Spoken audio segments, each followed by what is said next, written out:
जय हिंद एवरीवन, फिर से स्वागत है आपका एक और नए वीडियो में। तो फाइनली जो है दिल्ली पुलिस की तरफ से जो है फिर से एक नया वैकेंसी आ चुका है और इस बार जो है आप सभी लोगों के लिए बहुत ही अच्छा अपॉर्चुनिटी है, ठीक है। और वैकेंसी का अगर हम बात करें तो लगभग 7,500 प्लस वैकेंसी है, ठीक है। ये मौका आप लोग जाने ना दें। और आज की इस वीडियो में हम आपको बताएंगे इसका एज लिमिट क्या है, इसका सैलरी क्या है, इसका योग्यता क्या है, कौन-कौन से कैंडिडेट इस फॉर्म को अप्लाई कर सकते हैं, क्या-क्या ज़रूरत होगा अप्लाई करने के लिए डॉक्यूमेंट। तो आप इस वीडियो में बने रहिएगा शुरू से लेकर के लास्ट तक। हम सारा ए टू जेड जानकारी आपको बताएँगे, जैसे कि आप लोगों ने थंबनेल में भी देखा होगा। और हम अब चलते हैं आपको ऑफ़िशियल नोटिफ़िकेशन पर लेकर के, ताकि वहाँ पे आपको पता चले कि ऑफ़िशियल नोटिफ़िकेशन में क्या-क्या दिया हुआ है और हम उस ऑफ़िशियल नोटिफ़िकेशन को आपको बारीकी से समझाएँगे।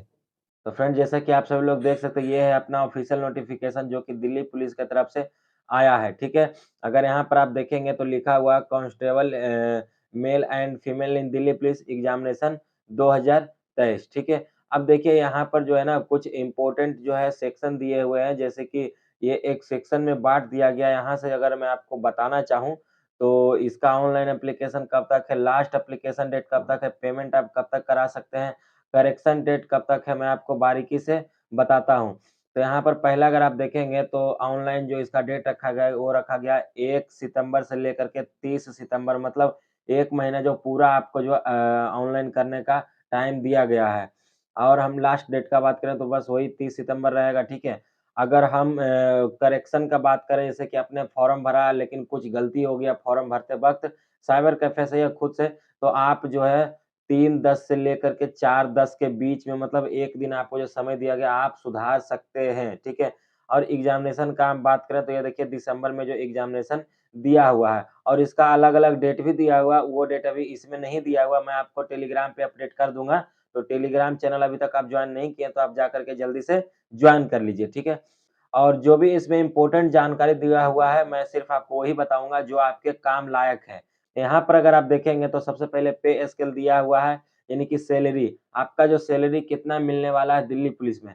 तो 21,700 से लेके 69,100 तक ये आपका पे लेवल 3 का वेतन है, यानी कि बेसिक। इतना तो आपको बेसिक मिलेगा और उसके बाद इसका जो एचआरए मिलेगा, मतलब जितना भी इसका अलाउंसेस मिलेगा वो लेकर के अगर हम बात करें तो आपका सैलरी जो स्टार्ट होगा वो 35,000 प्लस से ही स्टार्ट होने वाला है, ठीक है? और ऐसे भी पुलिस के मामले में दिल्ली पुलिस का जो है सैलरी सबसे ज़्यादा होता है, उसके बाद बिहार पुलिस का, ठीक है?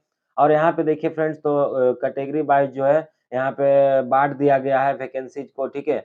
और यहाँ पर अगर आप देखेंगे तो जनरल के लिए 2,748 है, ईडब्ल्यूएस के लिए 488 है, ओबीसी के लिए 258 है, ये मेल के लिए, ठीक है, कांस्टेबल में। और एससी के लिए 717, एसटी के लिए 242। टोटल हम बात करें तो 4,453 वैकेंसी है कांस्टेबल का मेल में, ठीक है?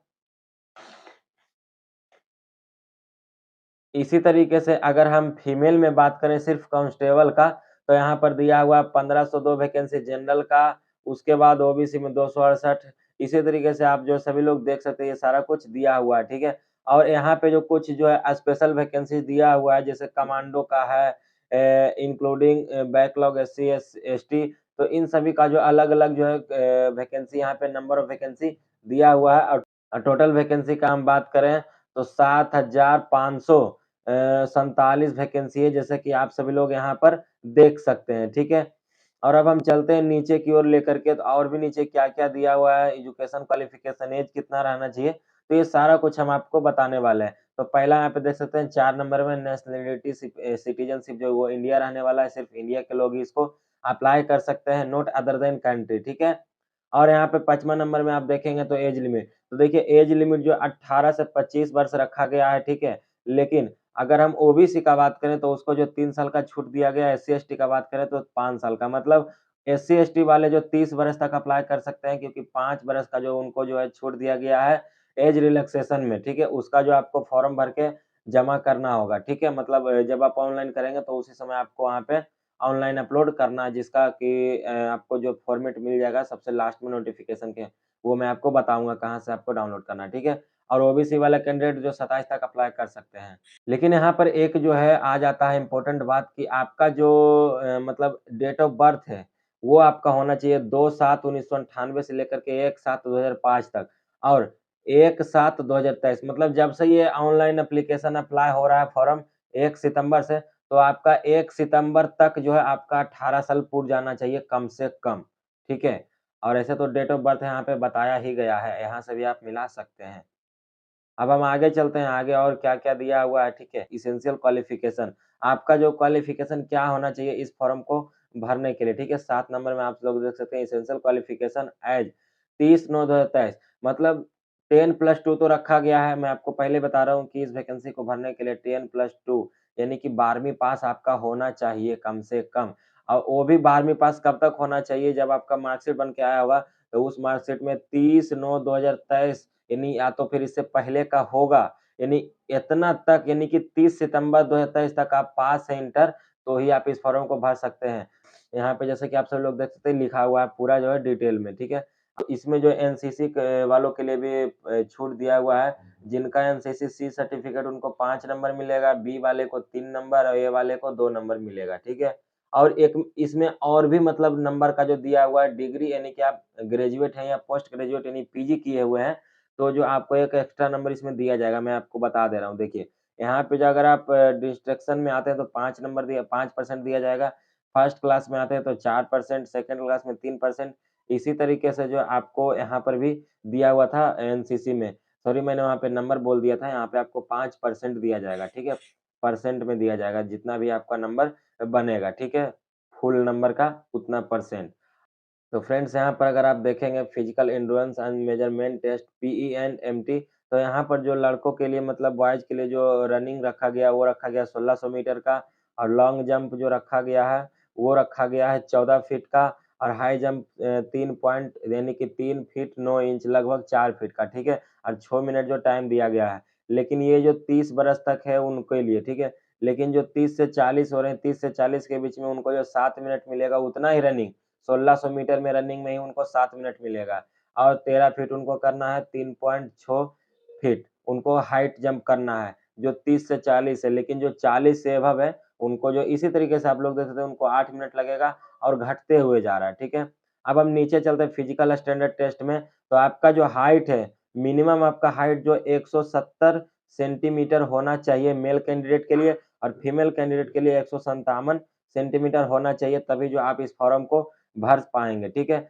और 5 सेंटीमीटर जो छूट दिया गया गढ़वालीज़ के लिए और गोरखा, डोगरा, मराठा कैंडिडेट और अदर स्टेट जो त्रिपुरा, मिज़ोरम, मेघालय, असम, हिमाचल प्रदेश से बिलॉन्ग करते हैं, तो उनको जो 5 सेंटीमीटर का जो है छूट दिया हुआ है, यानी कि उनका जो 165 में भी काम चल जाएगा, ठीक है? उन लोग कैंडिडेट अगर भरेंगे तो।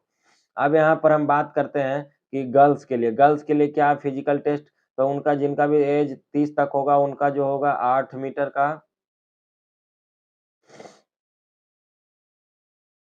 अब हम बात करते हैं गर्ल कैंडिडेट्स के लिए कि उनका जो फिजिकल में कितना रनिंग वगैरह होगा, तो जिनका भी एज 30 बरस तक है, उनका जो 8 मिनट टाइम दिया जाएगा, 1600 मीटर का रनिंग है उनके लिए भी। लॉन्ग जंप का बात करें तो 10 फीट है और हाई जंप का बात करें तो 3 फीट है, ठीक है? लेकिन जो 30 से प्लस हो रहे हैं, तो उनका जो 9 मिनट दिया जाएगा 1600 मीटर रनिंग के लिए, ठीक है? और 9 फीट उसका उसका जो है लॉन्ग जंप होगा और 2.9 फीट जो उसका होगा हाई जंप, ठीक है?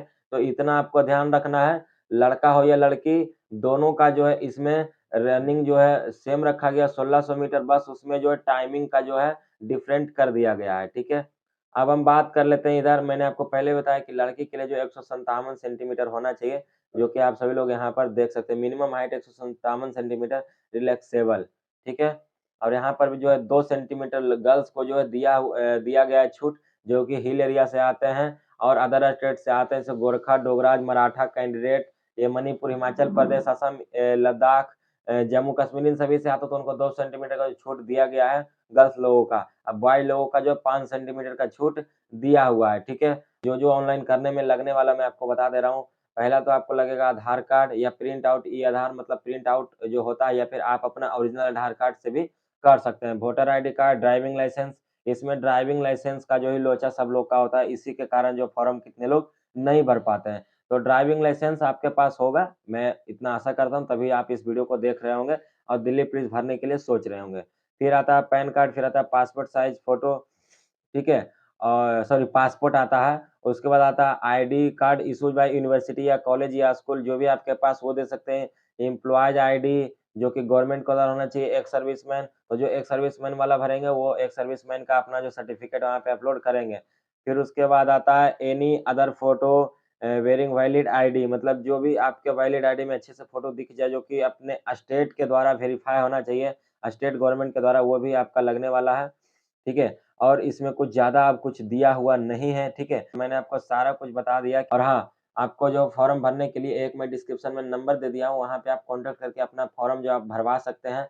माँ डिजिटल लक्ष्मी शॉप है उसका नाम, ठीक है, शॉप का।